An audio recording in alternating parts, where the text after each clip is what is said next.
Hoy vamos a ver cómo podemos fortalecer o cómo se puede fortalecer una cultura de riesgos. Lo primero que hay que decir es que la cultura de riesgos tiende a deteriorarse, ¿no? La cultura de riesgos cultura es un conjunto es la forma de hacer las cosas y la forma de hacer las cosas viene de hábitos. Los hábitos, que en este caso deberían estar enfocados en la prevención y en la gestión de riesgos, tienden a perderse, ¿no? Tienden a perderse por varias razones. Eh, la primera es los cambios de personal, la rotación de personal. Eso deteriora la cultura de riesgo. Es una razón normal y natural, ¿no? La segunda razón son los cambios en los procesos, a veces nuevos productos o cambios en los procesos de la organización o cambios en las regulaciones también. Entonces, evidentemente, si la cultura de riesgos es un conjunto de hábitos y los hábitos son la forma en la que estamos acostumbrados de hacer las cosas, evidentemente, al cambiar las reglas de juego, ya sea internas o externas, se afecta a la cultura de riesgos, ¿no? Bueno, y la tercera razón por la cual la cultura de riesgo se erosiona en el tiempo es que muchas veces la, la forma de gestionar los riesgos causa ciertos eh, desincentivos o desilusiones o decepciones dentro de la organización, ¿no? Por ejemplo, controles que no funcionan. Los controles cuando no funcionan o cuando no son eficaces y están puestos ahí por algún capricho de alguien o porque no se actualizaron los procesos enfocados en controles, la gente se pregunta y dice, bueno, ¿para qué existe ese control si no sirve para nada? Entonces, y eso lo generalizan. Entonces, cada vez que viene alguien a sugerir un nuevo control, se activa el chip negativo que dice, otra vez van a poner un control que no va a servir, ¿no? Entonces hay cierto desánimo en la organización producido por controles que no funcionan o mitigantes que no son efectivos. ¿Por qué? Porque cambiaron los procesos y los controles se quedaron ahí desactualizados. Entonces, al ser al ser la cultura de riesgo, eh, digamos, un megaproceso que requiere constante actualización y mantenimiento debido a estas razones que las erosionan, entonces hay que tener en cuenta cómo podemos nosotros enfocar ese programa de mantenimiento de cultura para alcanzar los objetivos, que en este caso es generar un clima o unos hábitos internos para gestionar los riesgos de manera efectiva. Bueno, entonces, ahora que nosotros hemos estado, ¿no?, de manera, digamos, involucrada con el deporte y con el mundial, entonces se me ha ocurrido esta forma de presentar las recomendaciones que vamos a dar en esta reunión. Por cierto, yo tengo un lado triste y tengo un lado feliz. El lado triste es que mi parte peruana no clasificó al Mundial de Fútbol, pero felizmente tengo una parte panameña y la parte panameña está feliz porque Panamá va al Mundial, ¿no?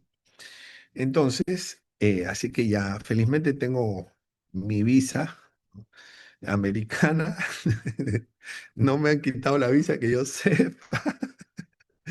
Entonces, vamos preparando los boletos y vamos preparando los programas. Bueno, y pues los amigos que no, de Centroamérica, que no pudieron clasificar, pues desde aquí les mando mi abrazo doloroso desde mi parte peruana, que entiendo perfectamente cómo es ese asunto, ¿no? Bueno, sobre todo mis amigos de Costa Rica, que ya estaban casi que acostumbrados, ¿no? Bueno, entonces, vamos por aquí con estas 11 recomendaciones, que es como armar un equipo de fútbol. Si vamos a armar un equipo de fútbol, y digo esto porque me gusta, me encanta el fútbol, me encanta hablar del fútbol, eh, yo tuviese que armar un equipo de fútbol y cada uno de esos jugadores tendría que tener un rol en el objetivo. Yo empezaría por el arquero. Yo empezaría por el arquero. O sea, el arquero es, por algo, el número uno, digamos, en la numeración habitual. Pero el arquero da seguridad. Y tiene un rol bien importante, el arquero, ¿no? Entonces, el arquero marca el estilo del equipo. Cuando tienes un arquero eh, que hace bien su trabajo, el equipo se siente seguro y puede arriesgar un poco más, ¿no? El equipo se siente en confianza, se siente, digamos, con la posibilidad de atreverse a hacer cosas, se hace más creativo. De alguna manera funciona mejor cuando hay un buen arquero. O sea, no es solamente atajar los peligros de gol. Cuando hay un buen arquero, el equipo gana mucha confianza y la confianza afecta a todo el clima general de juego. Por ejemplo, eh, en el Mundial, en el Mundial de Italia 90, en el Mundial de Italia 90, el equipo argentino tuvo un arquero, Sergio Goicoechea, que tapaba penales. Entonces se hizo famoso y le dio mucha seguridad al equipo, porque Maradona estaba un poco lesionado. Entonces el equipo estaba como con esa intranquilidad, pero le dio toda la tranquilidad y llegaron a la final. Y si no fuera por un penal injusto, tal vez hubiesen campeonado. Pero bueno, el punto es que el arquero es muy importante. ¿Quién sería el arquero entonces en el armado de estas 11 recomendaciones? Bueno, el compromiso de la junta directiva. O sea, si alguien me pregunta, mira, yo necesito que tú nada más me des un consejo para mejorar nuestra cultura de riesgo, yo te diría, comienza convenciendo a la junta directiva.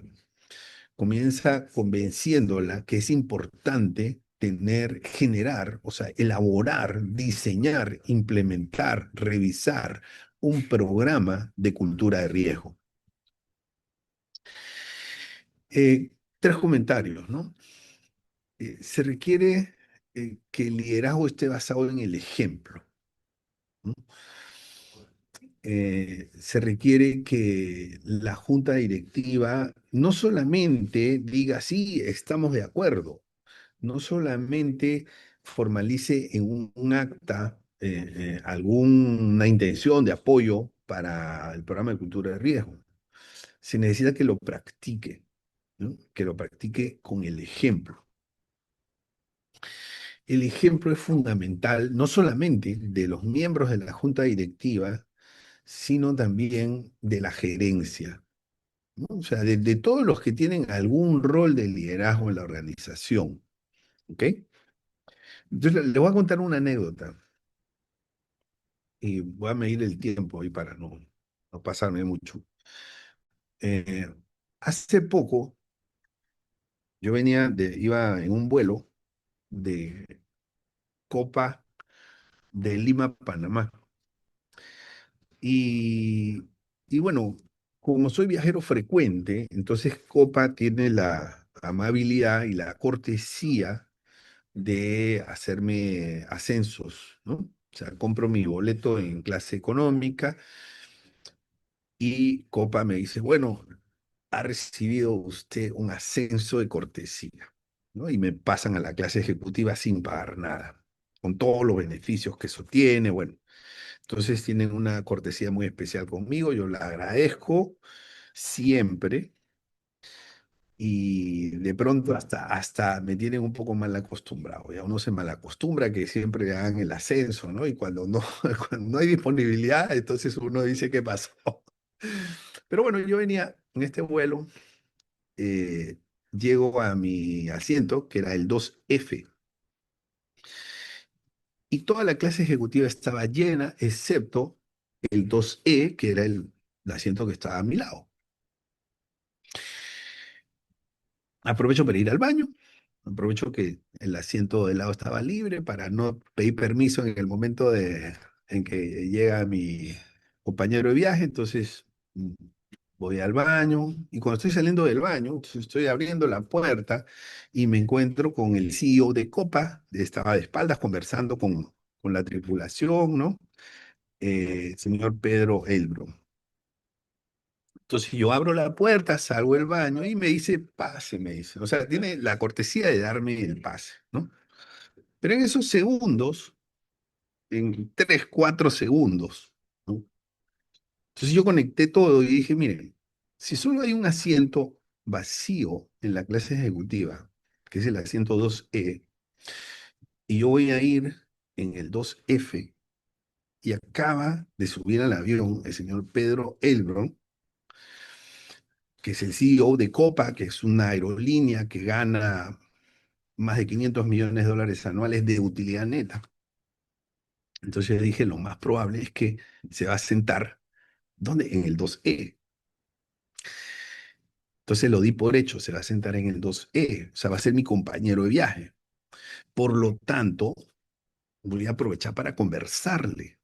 Voy a ser antipático esta vez, ¿no? Voy a ser preguntón. Y yo dije, ¿de qué le puedo preguntar? Bueno, yo le voy a preguntar de gestión de crisis. Pero también me gustaría preguntarle estrategia, sí, sí, sí, estrategia, ¿no? Pero también me interesa fidelización de clientes, porque fidelización de clientes es gestión de riesgos, aunque no lo crean, ¿no? Gestión de riesgos, del riesgo de no perder clientes, ¿no? Que es bien importante. Bueno, entonces ya yo estaba, pero todo esto en 4 o 5 segundos, armando cómo iba a ser mi trayecto Lima-Panamá. Y entonces, él, en esos 4 segundos me cede el pase y yo le digo, don Pedro, por favor, pase usted. Y gracias, me dice. Y él pasa. Entonces llega a la fila 2. Yo espero que, digamos, que él suba su maleta, se siente en el asiento libre, en el 2C, y pasa de directo. Se va de largo. Yo dije, ¿qué? Y entra a la clase económica. Y ahí lo perdí de vista. No sé en qué asiento se sentó. Si en el 5, en el 6, en el 30, no lo sé, pero me quedé pensando, ¿no? Y después llegó mi compañero de viaje, el verdadero, a las 102. Y me quedé pensando, o sea, el número uno de una aerolínea que factura miles de millones de dólares y que gana de utilidad neta 500 millones de dólares, viaja en clase económica, en un vuelo de más de 3 horas. ¿Será que quiere ahorrarse dinero? ¿Será que quiere, digamos,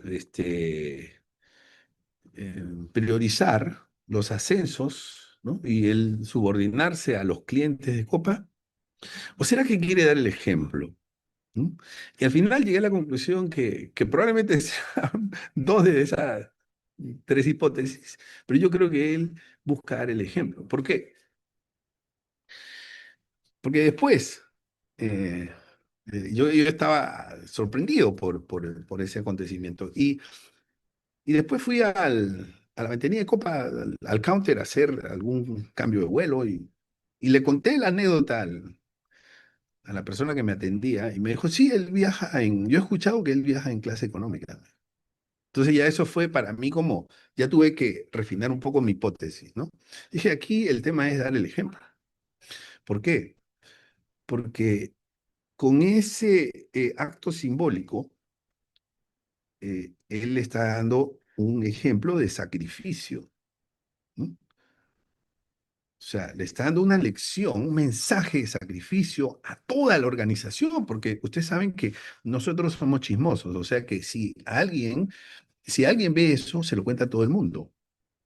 Entonces, eh, es como demostrar con el ejemplo la importancia del sacrificio, porque es un sacrificio. O sea, a él nada le costaría decir, bueno, quiero que me pongan en el asiento 1A, pero hay un sacrificio que él está haciendo para que con un liderazgo basado en el ejemplo, la organización entienda. La organización entienda, bueno, el sacrificio, los clientes son primeros, yo soy después, ¿no? Eh, y si nos tocan momentos duros, tenemos que también eh, saber vivir esos momentos duros, ¿no? Entonces, eh, después de eso, digamos, el ejemplo que queda y el mensaje para toda la organización es tan fuerte que las personas se sienten inspiradas y empiezan a hacer cosas, ¿no? Que se terminan convirtiendo en hábitos. Entonces, para desarrollar cultura, la mejor forma es predicar con el ejemplo. Esa es la principal recomendación. Es importante también, y ahí pues terminó mi anécdota, eh, lo importante también es que haya coherencia, ¿no? De la junta directiva, porque, digo, muchas veces eh, se requiere que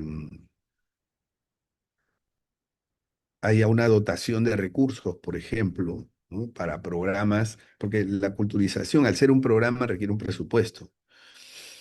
Y muchas veces eh, los presupuestos no aparecen, ¿no?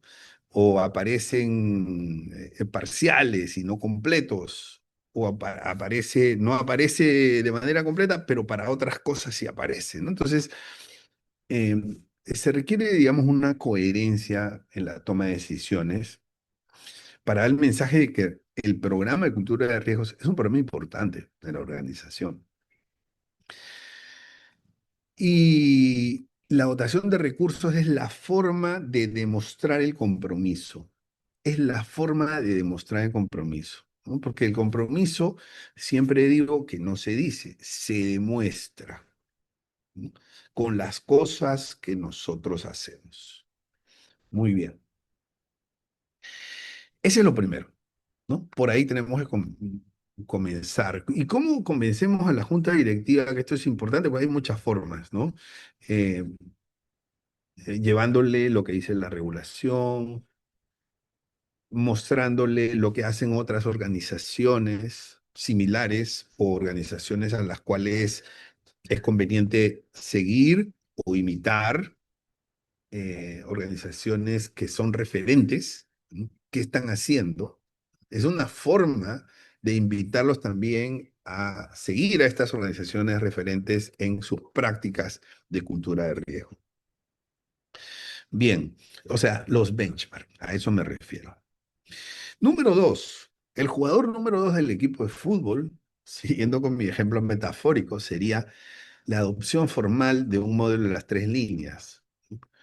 Entonces, el modelo de las tres líneas tiene varias ventajas. Primero, eh, para mí, lo más importante es que el modelo de las tres líneas le recuerda a la primera línea, que son los tomadores de riesgo, que son los hombres de negocios y todos los que apoyan a los negocios, son los tomadores de riesgos.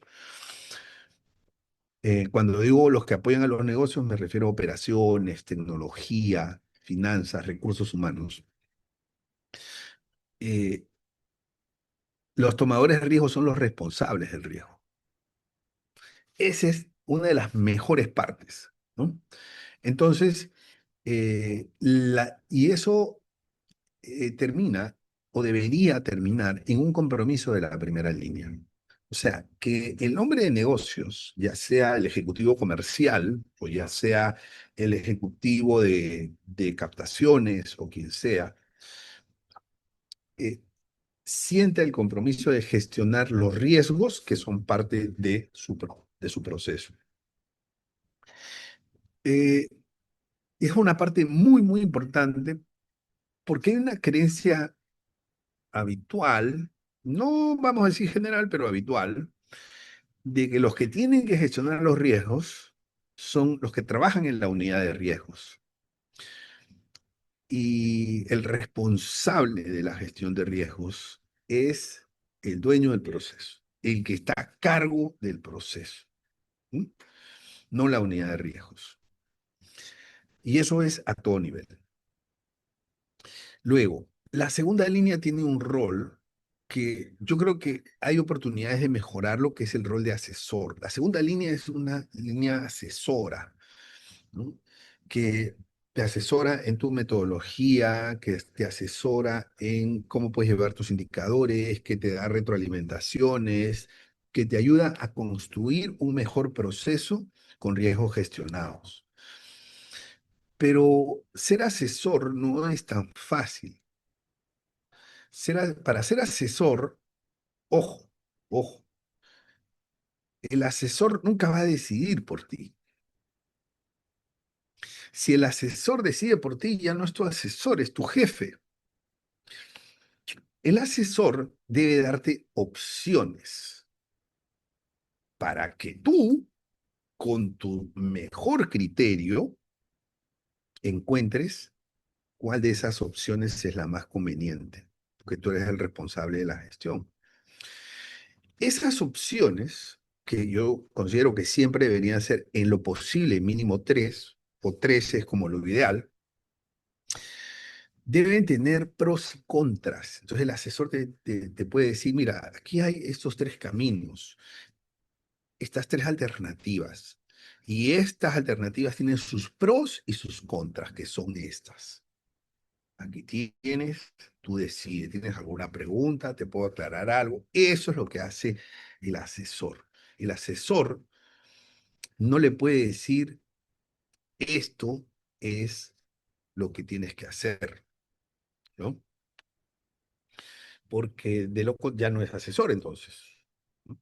Es jefe.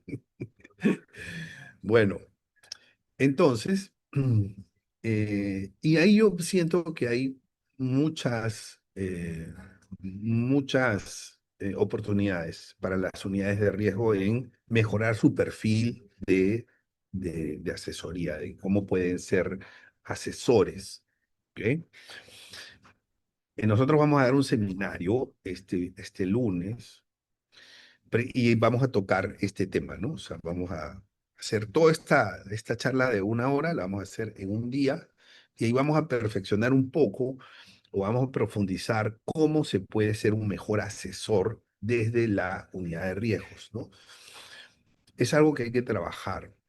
El asesor también tiene que darte información. La unidad de riesgos es una unidad que maneja mucha información. Bueno, por cierto, si les interesa el seminario, es el precongreso que vamos a tener la próxima semana, es el día lunes, es una actividad presencial de las pocas que hacemos y me parece que el horario es de 9 a 5, es todo el día y está enfocado básicamente en cultura de riesgo, ¿no? Todo el día, cómo fortalecer la cultura de riesgo. Bien, y el auditor interno, que forma parte de la tercera línea, tiene un rol de revisor. Pero si tú vas a revisar, tú tienes que saber qué tienes que revisar. Entonces, esto que les estoy contando, que la primera línea es el responsable de la gestión de riesgos de sus procesos, que la segunda línea tiene que perfeccionar o mejorar, potenciar su rol de asesor, es algo que tiene que conocer el auditor para poder auditar que la primera línea está siendo responsable, está gestionando sus riesgos y la segunda línea está siendo asesora. Entonces, por eso también hay oportunidades para las áreas de auditoría. ¿Sí? Y esto se logra adoptando formalmente el modelo de las tres líneas, porque eso es lo que el modelo de las tres líneas trae. Bien. Luego vamos a escoger al tercer jugador del equipo, ¿no? Que es la orientación a la mejora continua. O sea, si queremos construir cultura de riesgo, necesitamos poner un chip en las personas que diga, todos los días queremos mejorar, ¿no? Entonces, hay un viejo, digamos, ejemplo que nos ayuda a adoptar el chip de la mejora continua y te dice, mira, si tú mejoras solamente 1% cada día, ¿no? 1% cada día.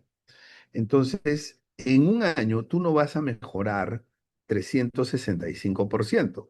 ¿Por qué? Porque lo que hacen es que elevan 1,01 elevado a la 365, ¿ok? Menos uno, ya está. Y eso sale 3.000 por el interés compuesto, 3.678%. O sea, si nosotros mejoramos 1% cada día, después de un año habremos mejorado 3.678%. O sea, nuestras capacidades estarán potenciadas 36 veces. ¿Mm? Muy bien. Entonces, la orientación en la mejora continua. Y para eso hay dos actividades importantes de implementar en la organización, ¿no? Uno es ex ante, que se llama la iniciativa, despertar la iniciativa de las personas, ¿no? Mira, esto es lo que nosotros hacemos. ¿Qué te parece? ¿Qué te parece este proceso? ¿Qué te parece si primero el cliente se inscribe en esta mesa y después en la mesa uno y en la mesa 2 le damos su tarjeta de crédito? ¿Qué podemos hacer diferente, ¿no? Es ex ante, o sea, antes de que ocurra algo. Bueno, entonces, eso es algo que debe estar en el chip de las personas. ¿Qué podemos hacer diferente? Que todos los días lleguen a su trabajo pensando, ¿qué podemos hacer diferente? ¿Qué podemos hacer diferente? ¿Qué podemos hacer diferente? Y luego, segundo, yo también pienso así, ¿ah? Por eso yo hoy día dije, ¿qué podemos hacer diferente? Ah, bueno, vamos a hacerlo en forma de un equipo de fútbol, las recomendaciones. Entonces, si tú te acostumbras a eso, a qué podemos hacer diferente, vas a tener un chip de innovación que te va a ayudar para la mejora continua. Innovación es algo nuevo, incorporar algo nuevo, ¿no? Y eso te termina ayudando para la mejora continua. Tienes que, obviamente, eso tiene que venir acompañado de una tolerancia al fracaso porque algunas cosas no van a salir bien. Y cuando esas cosas no salen bien, necesitas, evidentemente, aprender, que es otro de los jugadores que después viene, lo vamos a mencionar. Entonces, la iniciativa, ¿qué podemos hacer diferente? Es una pregunta que tiene que estar, digamos, eh, como tatuaje en, en la memoria de las personas. Y luego existe el ex post, ¿no? La actividad ex post, o sea, después de que pasó algo, ¿no? Que es la medición de resultados. ¿En qué hemos mejorado? Esa es una pregunta que al final del año, miran, ahora que se acabe el año, es una pregunta que nos debemos hacer. ¿En qué hemos mejorado? Y si no hemos mejorado, eh, volvemos a la iniciativa, volvemos a la pregunta ex ante, ¿qué podemos hacer diferente? ¿Mm? Si tú te das cuenta que no has mejorado en algunas cosas, entonces piensa que podemos hacer diferente. Esas dos preguntas ayudan muchísimo a tener un enfoque de las personas en mejora personal, en mejora profesional, en mejora del proceso y en mejora de resultados. Y así llegamos al jugador número 4 de nuestro equipo de fútbol, que es la comunicación efectiva. Esto que estamos hablando, todo esto, todo un programa de culturización es muy difícil que pueda tener buenos resultados si no lo comunicamos bien. ¿Por qué? Porque esto hay que pensarlo, después hay que implementarlo, y en esa implementación, si no lo comunicamos bien, lo más probable es que no funcione. Y entonces, de nada nos sirve que lo hayamos pensado bien si en el momento de implementarlo no nos va a funcionar. Entonces, ¿qué cosa es importante aquí? la validación de los mensajes. Los mensajes hay que validarlos. Bueno, estoy viendo la hora y creo que tengo para otra anécdota. Vamos a contar una anécdota. Cuando yo llegué a Panamá, eh, a los 3 días, yo llegué en pleno boom en el año 2007. Entonces, a los 3 días, renunció la secretaria que estaba en la empresa, que había sido contratada, ¿no? Antes de mi llegada. Yo estaba 3 días y renunció. Y en esa época era muy difícil conseguir personal porque el país estaba en boom, ¿no? Ahora extrañamos esos momentos. Pero bueno, entonces me tocó entrevistar, ¿no? Después de un largo proceso del cual no voy a entrar en detalles porque eso es para otra anécdota. Contraté a una chica de David, Chiriquí, ¿no? Que es la segunda provincia más grande de Panamá. Y la chica tenía una costumbre muy habitual, que es que yo le daba una instrucción y ella me la repetía. Es decir, por ejemplo, yo le decía, imprimes esta carta, mira, corrige esta carta, luego la imprimes y me la das para firmarla. Y ella me decía, ok, señor Ernesto, entonces, corrijo esta carta, la imprimo y después se las doy para que usted me la firme. Entonces, la primera vez yo le dije, sí, eso, como quien dice, eso es lo que te dije, ¿no? Bueno, pero todos los días, todas las instrucciones me repetía lo mismo, así. Eh, y yo un día me fui y le digo, bueno, ya me voy, no te olvides de que cuando sales le pones llave. Sí, señor. Ya usted se va y yo me quedo y no me voy a olvidar de ponerle llave. Así me repetía todo. Y a veces desesperaba un poco. ¿Por qué? Porque todo me lo repetía. Y incluso en algunos momentos, que a veces uno tiene menos paciencia, ¿no? Hay momentos y momentos. Entonces, o sea, me da ganas de decirle, pero tú no me estás, o sea, eso es lo que te estoy diciendo. Claro, ¿por qué me lo repites? Pero nunca fui grosero, ¿no? Pero me repetía todo y me repetía todo. Bueno, pero a veces me da ganas de decirle, pero, mujer, pero sí, eso es lo que te estoy diciendo, ¿no? Esa es la anécdota, ¿no? Estoy seguro que ustedes hubiesen estado también en mi lugar así, medio desesperados a veces, ¿no? Y de pronto la chica me dice, un día llega, a veces, bueno, me han ofrecido un trabajo, ¿no? Y pues sí lo quiero tomar. Ya cuando alguien te dice sí lo quiero tomar, ya, de mi experiencia no, no trates de retener. Trata de retener cuando alguien te diga, me han ofrecido un trabajo pero yo quisiera seguir aquí. Ahí sí, ¿no? Pero si alguien te dice, no, y sí lo quisiera tomar ya, o sea, mira, es que Jari, ¿no? Entonces le digo, bueno, muy bien, pues está bien, ya. Y luego viene todo el proceso, me tocó contratar a otra persona, larguísimo, arduo, porque era una época que no se conseguía mucho personal. Y la chica era todo lo contrario. O sea, no te repetía nada. Te decía, ok. Tú le decías algo, ok, te decía. ¿Y tú sabes qué? Empezaban a salir mal las cosas. Pero con Carol, que era la chica de Chiriquí, nunca salieron mal las cosas. O sea, no tengo ninguna queja de ella. Pero si tuviera una queja, es que me repetía lo mismo y yo, sí, sí, eso es lo que te he dicho, ¿no? Pero nunca le dije nada, ¿no? Pero esa sería la única queja. Pero tú sabes que nunca hubo una falla entre la instrucción que yo le di y lo que ella hizo. Nunca hubo un malentendido.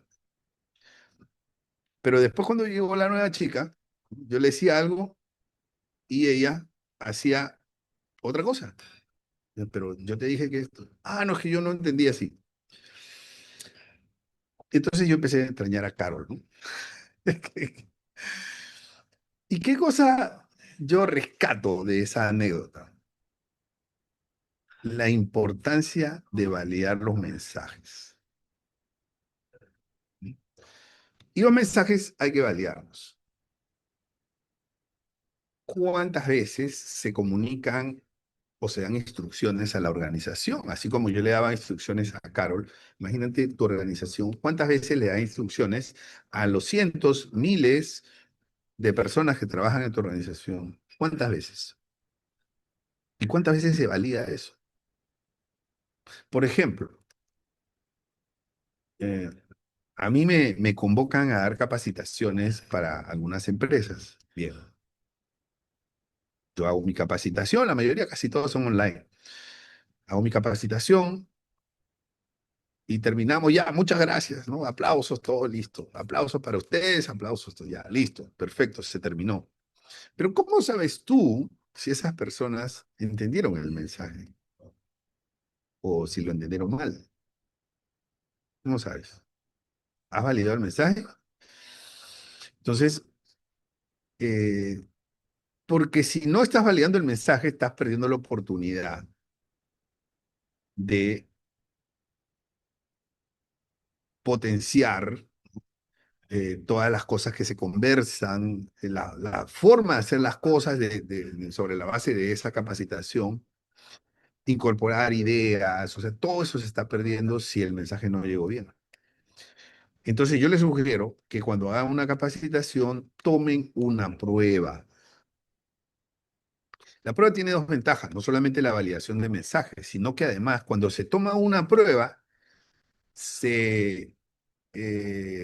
digamos, el grado de atención aumenta de parte del, del auditorio, porque saben que viene una prueba. ¿Ok?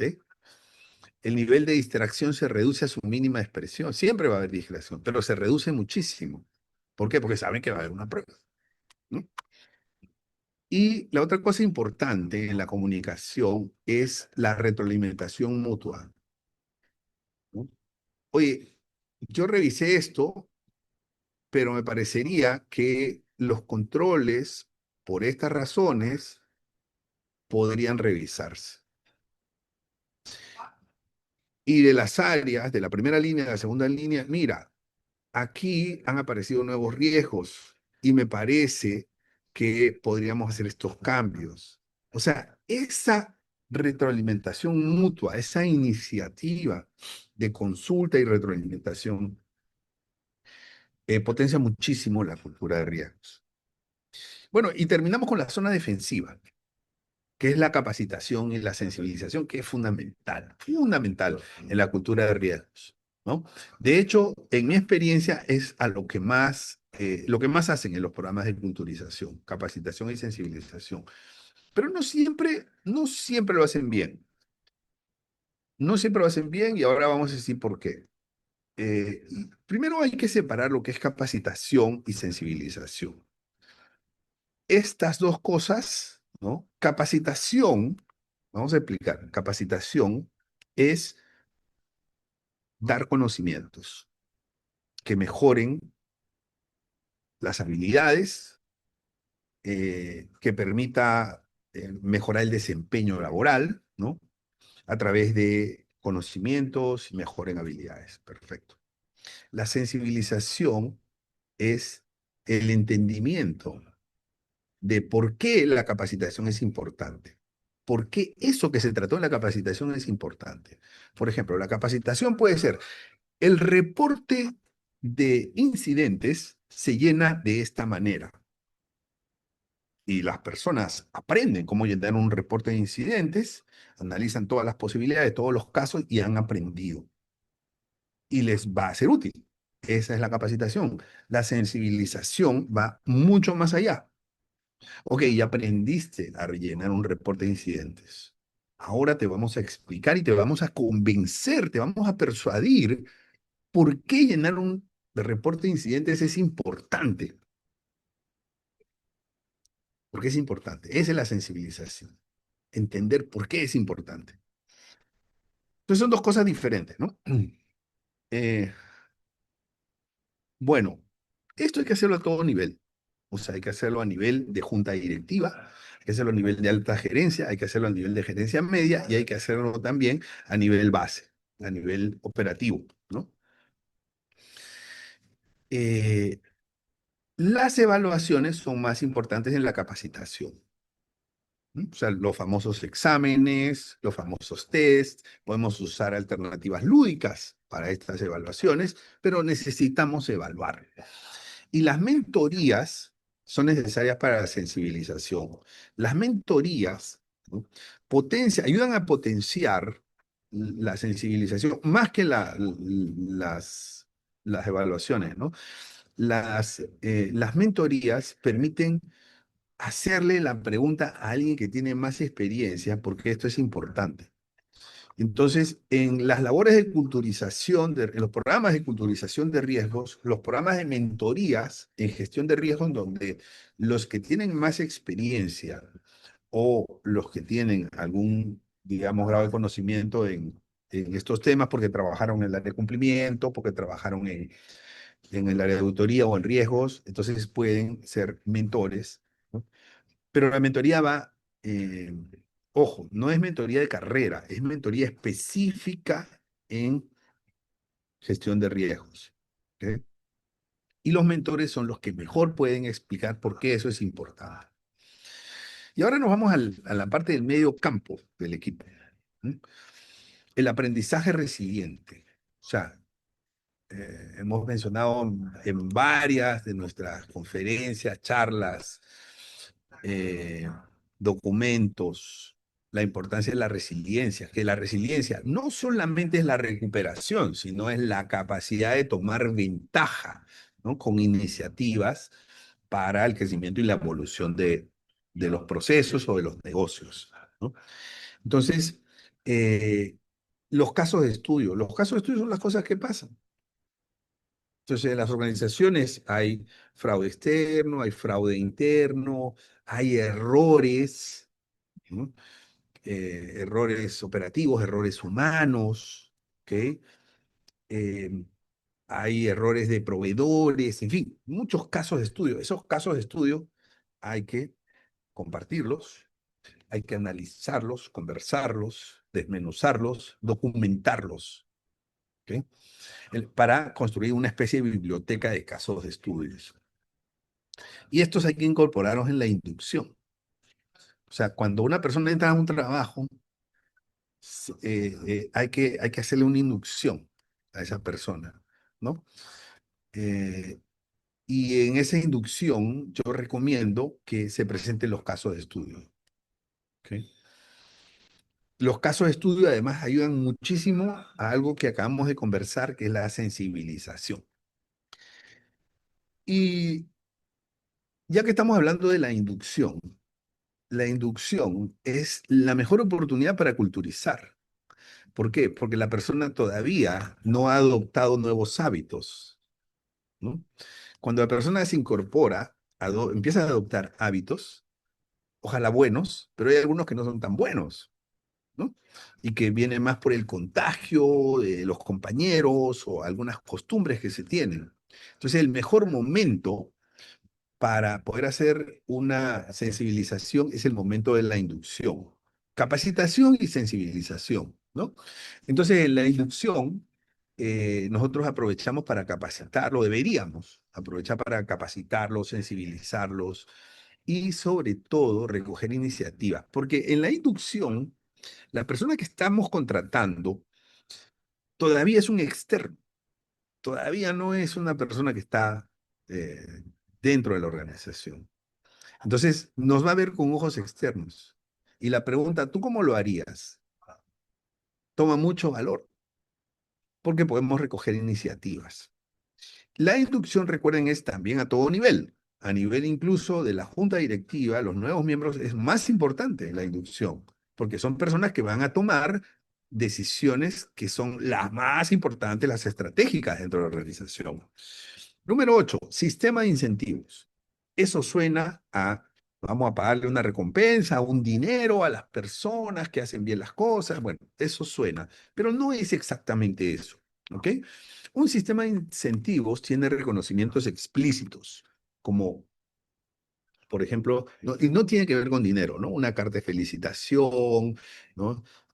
Un pequeño trofeo por la labor ejercida, o sea, cualquier reconocimiento explícito, ¿no? O incluso una visita de una persona de alto cargo, ¿no? A alguien, a su escritorio, a su oficina, ¿no? Decirle, mira, he venido a saludarte y a felicitarte. Solamente ese hecho simbólico ya es un reconocimiento. Eso es parte fundamental en la cultura. ¿Por qué? Porque reconforta, hace que las personas entiendan que tome mucho, que tiene sentido hacer las cosas bien para gestionar los riesgos, y además genera una envidia sana del resto que dice, yo también quiero que me reconozcan, entonces yo me voy a poner las pilas para que las cosas funcionen bien. Las penalizaciones. Las penalizaciones, tiene que haber penalizaciones, no tengan ningún problema. O sea, si esa persona se pasa la luz roja, le ponen una multa. ¿Por qué? Porque hizo algo que no debió hacer. Pero si esa persona trabaja en tu organización y hace algo que no debe hacer, por ejemplo, dejar de reportar un evento a conciencia, si hace algo incorrecto, ¿por qué no puede recibir una multa?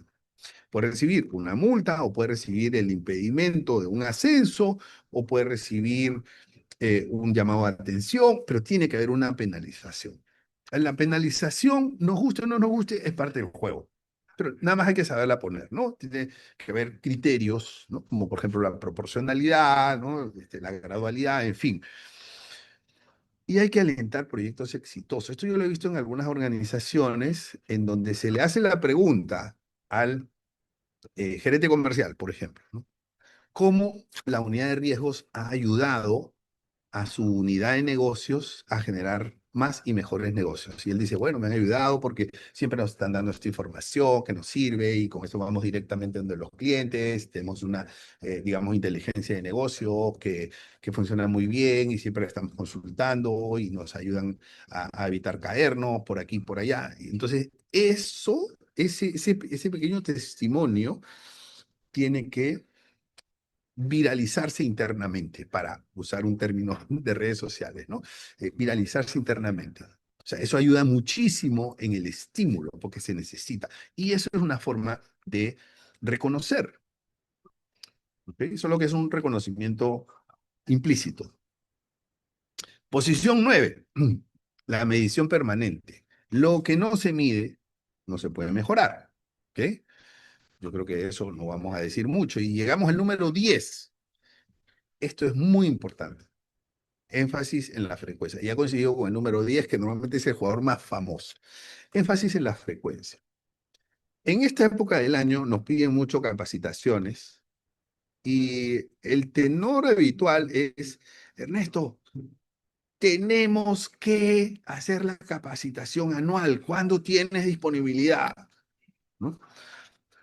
Tenemos que, es una bandera roja, porque, a ver, el tenemos que suena, tenemos que cumplir con la regulación, tenemos que cumplir con la política interna. Espera, eso está muy bien, pero las capacitaciones son un ejercicio que hay que tener para mejorar los hábitos, las habilidades, ¿no? Y no es algo que tenemos que hacer por cumplir, sino que es algo que tenemos que hacer para tener una costumbre proactiva. ¿Ok? Entonces, eh, el, el ejemplo que suelo poner es el del gimnasio. Si yo voy al gimnasio una vez al año, voy a trabajar duro, voy a regresar con los músculos adoloridos, pero no me va a servir de nada. Igual pasa si hacemos una capacitación una vez al año.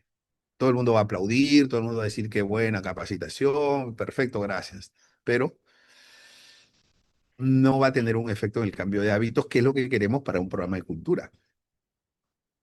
Tiene que ser enfático en la frecuencia. Si yo voy al gimnasio todos los días, y nada más hago poquito, 15 minutos o 20 minutos de pesitas.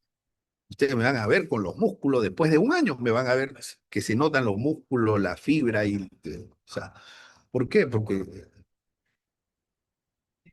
se ha convertido en un hábito, ¿no? Y el hábito se caracteriza por la frecuencia, ¿ok? Entonces hay que hacer énfasis en la frecuencia. Ahora, no necesitas contratar a Ernesto todos los meses o cosas así, no necesitas, no. Eh, Hoy en día la inteligencia artificial nos permite, eh, digamos, hacer muchísimas cosas eh, que no afecten el presupuesto y que pueden tener un objetivo similar. Pero aquí la clave es la frecuencia. ¿Cómo cambiamos de una capacitación al año a 10 minutos de capacitación mensual o semanal? ¿Ok?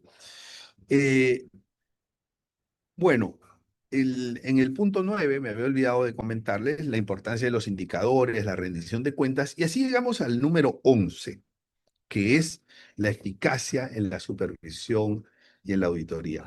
Las personas nos comportamos diferente cuando sentimos que estamos siendo observadas. Eso está probado científicamente. Cuando una persona sabe que le van a revisar su trabajo, incluso que le van a auditar su trabajo, tiende a ponerle más empeño.